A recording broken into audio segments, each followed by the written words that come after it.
Olá pessoal, bem-vindo ao canal Ponto 360. Como eu havia falado no vídeo de lançamento, esse é um canal voltado para pessoas, empresas que queiram utilizar o sistema de ponto e não sabem o porquê e se há necessidade de utilizar. Conforme eu já havia falado, independente do número de funcionários, eu acredito que seja interessante a empresa utilizar. Tá? Há grandes e médias empresas, obviamente, pela quantidade de funcionários, você precisa ter um controle, fazer para formas de pagamento, né, e tudo mais, mas as pequenas, inclusive, de poucos funcionários, inclui aquelas de abaixo de 20, porque hoje a legislação ela diz que você só precisa usar o ponto a partir algum controle de ponto a partir de 20 funcionários. Então eu acredito que mesmo você tendo menos de 20 funcionários, seria interessante algum tipo de controle, para que você possa amanhã no futuro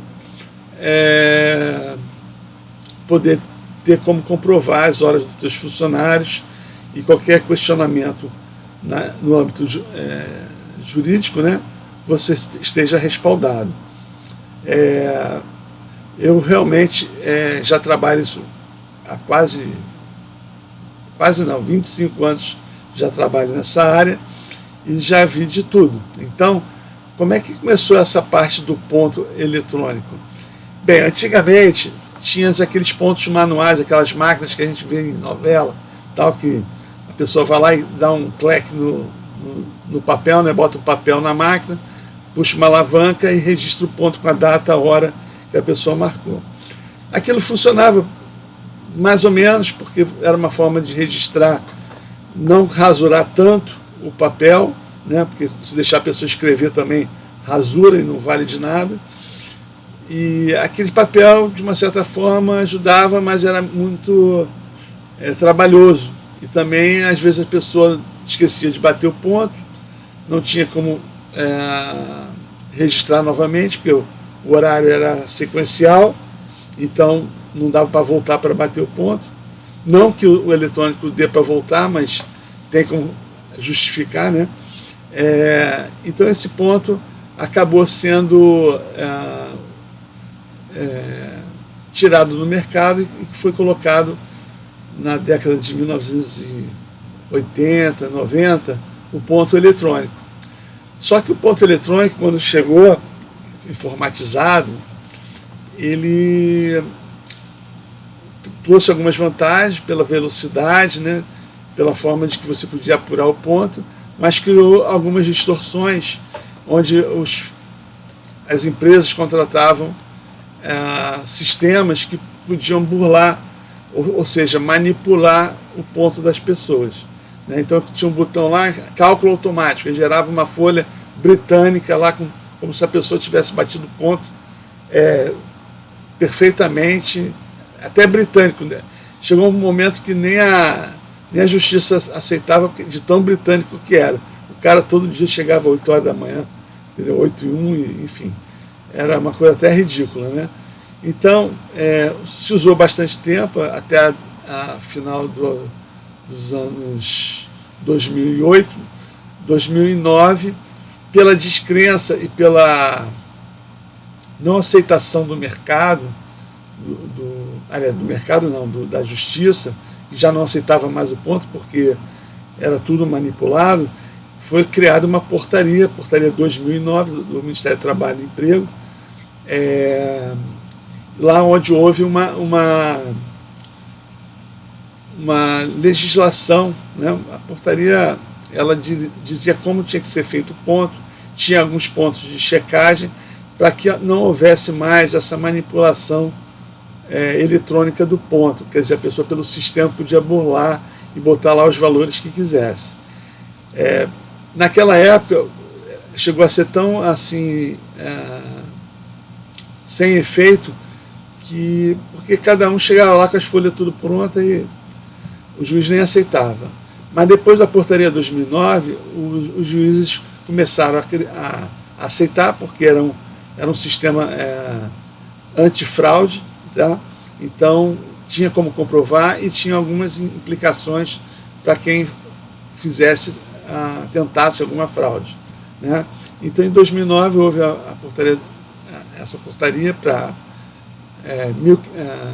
1509, se eu não me engano, barra 2009, 1510 barra 2009, é a portaria. Ela já caducou, agora é a portaria 671 barra 2021, tá? Onde regula sobre a utilização de ponto eletrônico, né? Com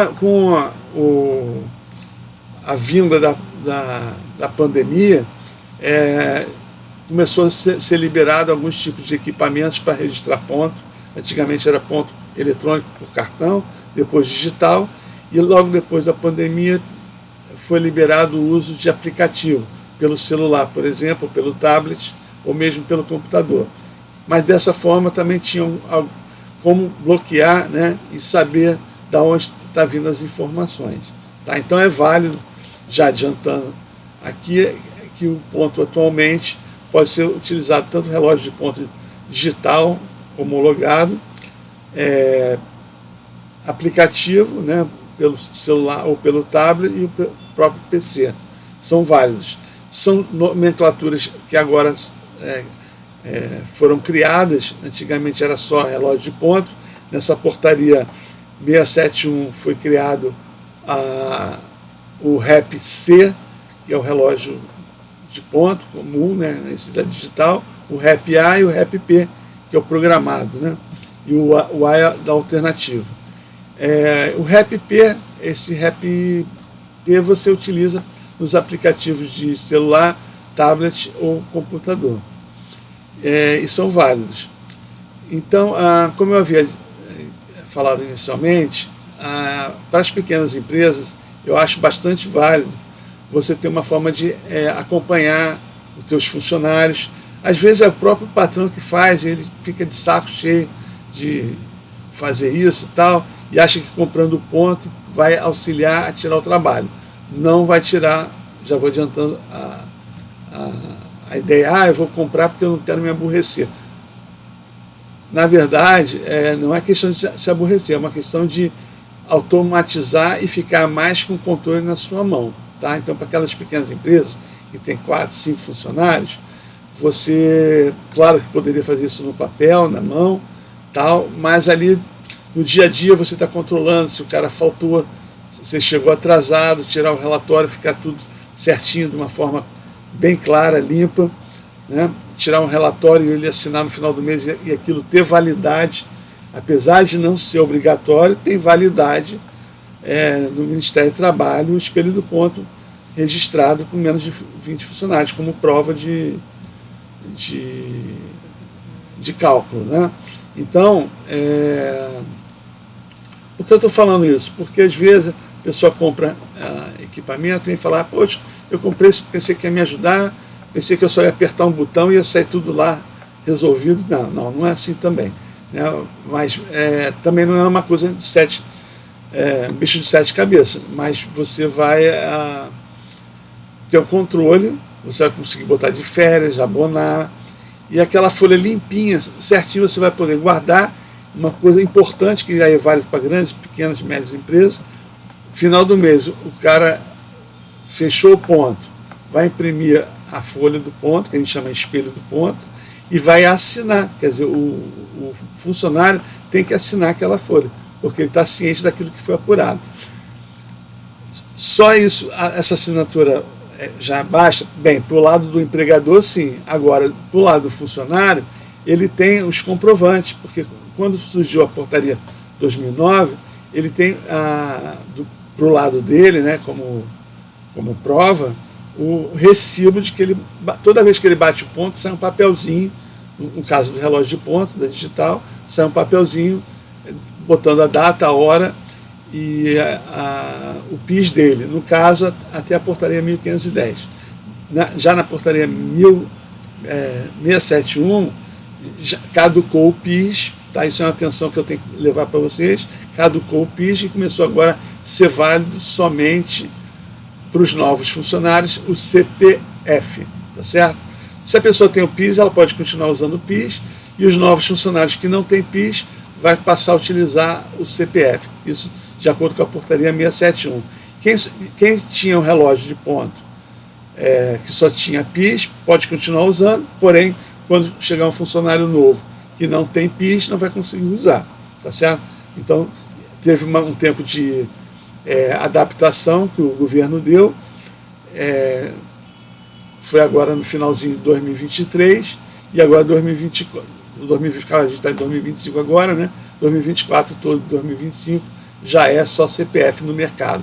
Já se normalizou vender equipamento somente aceitando a identificação pelo CPF, tá? No cadastro CPF da pessoa.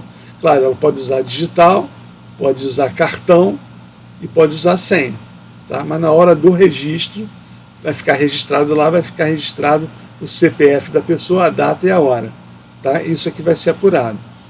E obviamente isso aí tudo está amarrado com a fiscalização, tá certo? Não é que o fiscal vai vir na sua empresa fiscalizar porque você tem um ponto eletrônico, muito pelo contrário. O fiscal gosta mais daquelas empresas que não tem ponto eletrônico, porque ele sabe que ele vai dar problema e ele vai... A maioria, para falar a verdade, quando o fiscal chega e encontra um ponto manual na sua empresa e você já tem mais do que 20 funcionários, ele fala assim, ó, você tem que botar um ponto eletrônico. E para ele fiscalizar é muito trabalhoso, mas também para ele achar um problema é muito fácil, tá certo? Mas a maioria das empresas que às vezes quer comprar um ponto com a gente, fala assim, eu tive uma fiscalização, o fiscal está exigindo que normalize para não haver mais erros tanto da parte do funcionário quanto do empregador, né?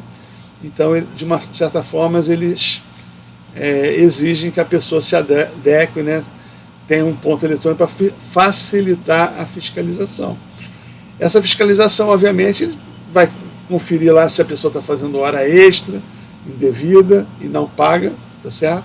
É aquelas 2 horas diárias que a pessoa tem direito a fazer no máximo 2 horas, né, pela legislação. Vai ver se a pessoa está trabalhando fora do período aquisitivo, né? Por exemplo, está de férias, tá de férias, aí a pessoa vem trabalhar. Não pode, né? Então, nesse caso, ele vai verificar esse tipo de coisa. Ou, muitas das vezes, a maioria das vezes, o fiscal não vai lá na tua empresa por causa disso. Ele vai por causa de alguma denúncia, alguma coisa desse tipo, alguma ação trabalhista, denunciaram lá, ele vai lá fiscalizar, tá certo? Mas há uma vantagem para vocês que têm um ponto, ou querem pôr ponto eletrônico, justamente para ficar tranquilos, querendo entrar na linha, né? Fazer a coisa certinha, facilita tanto para o lado da empresa como da fiscalização e no caso de uma ação judicial, né? Porque facilita a comprovação. A gente sabe que tem um pouquinho de exagero, às vezes, porque antigamente o funcionário sabia que ele ia botar na justiça e ia ganhar, mas hoje em dia não é assim. Quer dizer, ele tem que realmente provar, e se ele tiver de má fé, acaba às vezes ele podendo ser até penalizado, né? Mas você tem que provar, né? Não adianta você só contar com a boa vontade do juiz. Você tem que ter as provas lá dizendo que você estava certinho e tal, para poder a coisa acontecer da forma melhor para a sua empresa, tá? Então, meu objetivo desse vídeo hoje é esclarecer a importância de você ter um ponto eletrônico na sua empresa, né? Para ter essa, não vou dizer garantia, mas essa tranquilidade de saber que está tudo sendo apurado da forma que a legislação exige, ok? No próximo vídeo eu vou começar já a falar sobre um pouquinho já de equipamentos, de sistemas, como a coisa funciona, como você contrata, como você implanta, né? E a forma de que você adquirir um equipamento bom no mercado, porque também tem, infelizmente, empresas que vendem o equipamento e não são da área de apuração de ponto eletrônico. Por que eu estou falando isso? Só para adiantar, porque tem muita empresa que ela vende, por exemplo, o cara é de informática, faz serviço para você, ele encontra uma oportunidade para vender um relógio de ponta, ele vende, mas ele não entende do negócio. Ele entende da eletrônica, tá certo? Mas do negócio, do sistema, da apuração, de como faz a apuração, no caso de uma fiscalização, como agir, ele não sabe disso, né? Então tem muita empresa, às vezes, de controle de acesso, ou então um cara que trabalha com rede, ele tem essa oportunidade de vender, ele vende, mas você fica vendido porque ele fala assim, não, eu instalei, mas usar não é comigo. Ou então ele sabe muito superficialmente porque aquilo não é a área dele, tá certo? Então eu vou explicar exatamente isso aqui para vocês, como comprar, como se respaldar, para ter empresas que realmente vão dar suporte adequado para você poder usar da melhor forma e tirar o maior benefício do sistema e do equipamento. Tá ok? Muito obrigado. Gostaria de que vocês pudessem dar uma força, dar um like aí no canal, se inscrever para receber os próximos vídeos que vão estar bastante legais e bastante esclarecedores. Muito obrigado.